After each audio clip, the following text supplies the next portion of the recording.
緊急速報。将来を約束された超エリート官僚が肥大化した承認欲求をこじらせて人間社会から逃走。山中で発見された彼はなんと理性を失った人食い虎へと変貌していました。高すぎるプライドが招いた人間卒業の悲劇、その衝撃の全貌をスクープします。ようこそ国語対話へ。ナビゲーターの MC です。今回のテーマに合わせて虎を描いてみました。このスーパーフラットな構図と爆発的な色彩、我ながら天才的な画伯ぶりだと思いません？ほう、 MCC、 これは G2 に見事な伏線ですね。伏線？溢れ出る才能ってことですか？いいえ、この支離滅裂な骨格は主人公李長の崩壊寸前のプライドを暗示しています。理性が野生に食い破られる人間卒業の瞬間を捉えた呪いの宗教がイコンですよ。うわー、なんか怖い。鑑定しないでくださいよ。著者は中島敦。この絵が予言する通り、エリートが承認欲求をこじらせて獣に落ちる現代社会の。はいはい、時間切れ。ご択は A から本編行くで。さあ、ここからは真相究明のコーナー。歴史に残る名作の裏側を徹底的に解剖しちゃいますよ。準備はいいですか MCC。 今回の被験体は李長。若くして科挙に合格した超エリートですが、私の見立てでは彼は人間というより極めて不安定な工業製品ですね。工業製品？いやいや、彼は感受性豊かな詩人志望の青年ですよ。どこをどう見たら機械になるんですか？カタログスペックを見てください。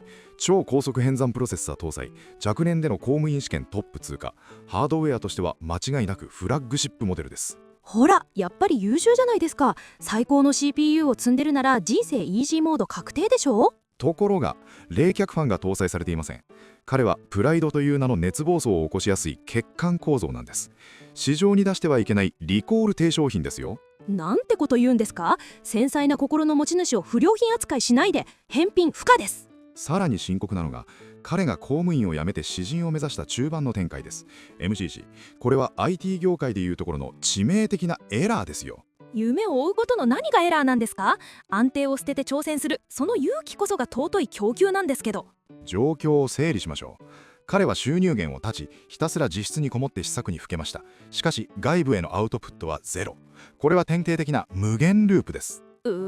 確かに誰にも見せずに一人で書いてたけど、でも芸術家には熟成期間が必要なんです。システムリソース、貯金は枯渇し、処理落ち、生活苦が発生しているのに、彼は自分は特別だという例外処理を投げ続けた。結果、システム全体がクラッシュしたのです。うわー、言い方が冷たい。でも生活が破綻して再就職したところまではまだ人間味がありましたよ。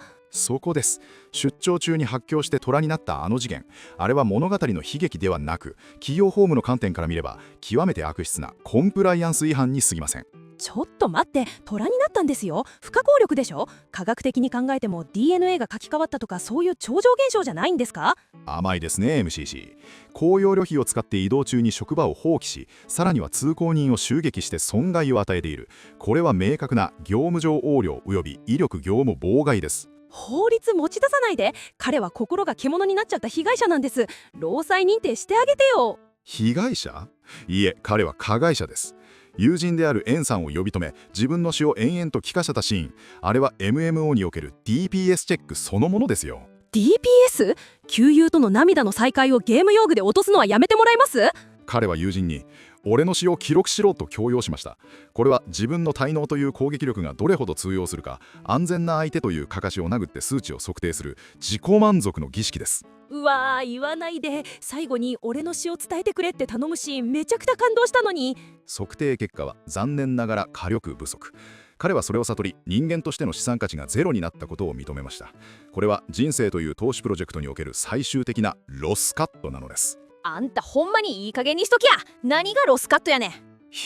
MCC、 急に解像度が荒くなって李長も李長や。プライドで飯が食えるか。詩人になりたいならまずは定職しいて家賃払え。生活リズム整えて3食きっちり野菜くれ。虎になって山ごもりとかただの現実逃避やろが。暖房の効いた部屋で履歴書書け。不幸、正論という名の物理攻撃が痛い。はあ、ひどい話です。でもここからが本当の地獄です。次は禁断のバックルームへ参ります。さっきは取り乱してすみません。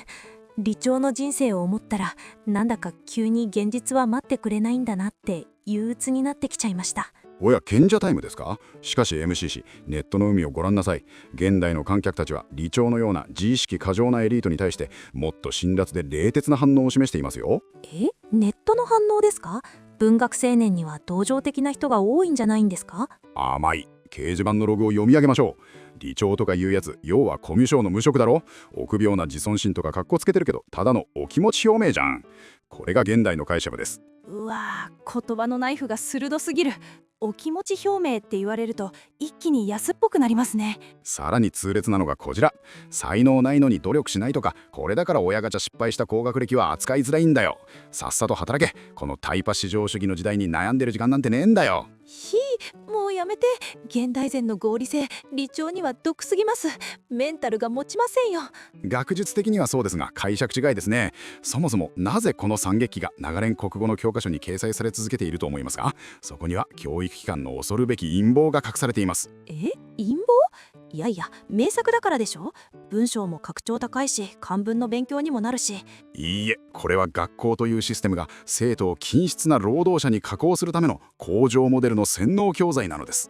個性を主張しすぎると社会から排除されてけだものになるぞという脅迫ですよ。つまりみんなと同じになれっていう同調圧力を植え付けるための見せしめってことですか？その通り。李長は規格外の部品、異物でした。彼が山へ追放された結末を見せることで、教育者は無言のうちに生徒へ標準化、スタンダードへの標準を刷り込んでいるのです。怖すぎるわ。先生たちそんな黒い糸で尊大なる羞恥心とか教えてたんですか？でも猫さんにも李長みたいな部分はありますよね。MCG、それはデリケートな個人情報です。しかし認めましょう。私にもかつて誰にも見せずに書き溜めた黒歴史ノートが存在しました。あはは、やっぱり。どんなことが書いてあったんですか？最強の能力とか、転生したら本気出すとか？笑い事ではありません。独自の言語体系と物理法則を無視した世界設定がびっしりと。あれが母親に見つかった時の絶望感。李長が虎になったのはまさにその瞬間の精神的死、ソーシャルデスのメタファーなのです。笑ってごめんなさい。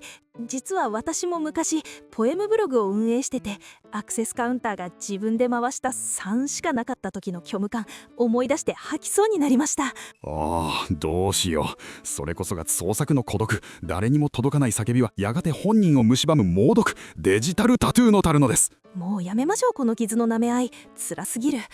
じゃあ現代ならどうすればよかったんですか？李長が虎にならずに済む方法はあったんですか？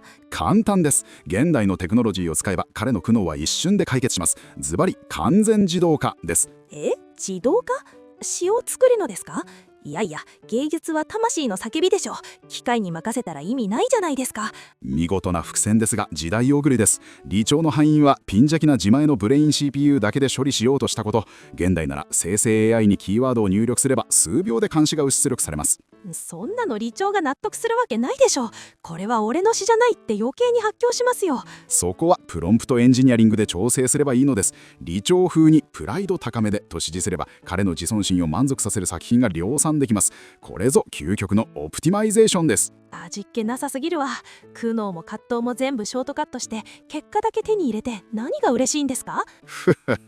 では最後にこの物語から導かれる現代社会で生き残るための悪魔的ライフハックを伝授しましょう。名付けて惨劇式セルフブランディング術です。嫌な予感しかしないけど、どういうことですか？李長は虎になった後友人に詩を託しました。しかし遅すぎます。現代なら虎になる過程をライブ配信してスパチャを稼ぐべきでした。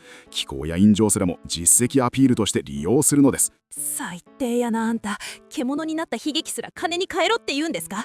人間の心はないんか。不合。しかし誰にも知られずに死ぬよりは悪名でも世界に爪を跡残す方が承認欲求モンスターとしては本望なのでは？うるさいわ。でも確かに知られないのは寂しい。みんな私が虎になる前にチャンネル登録と高評価絶対押してな。私の声を伝えてくれ。にゃん。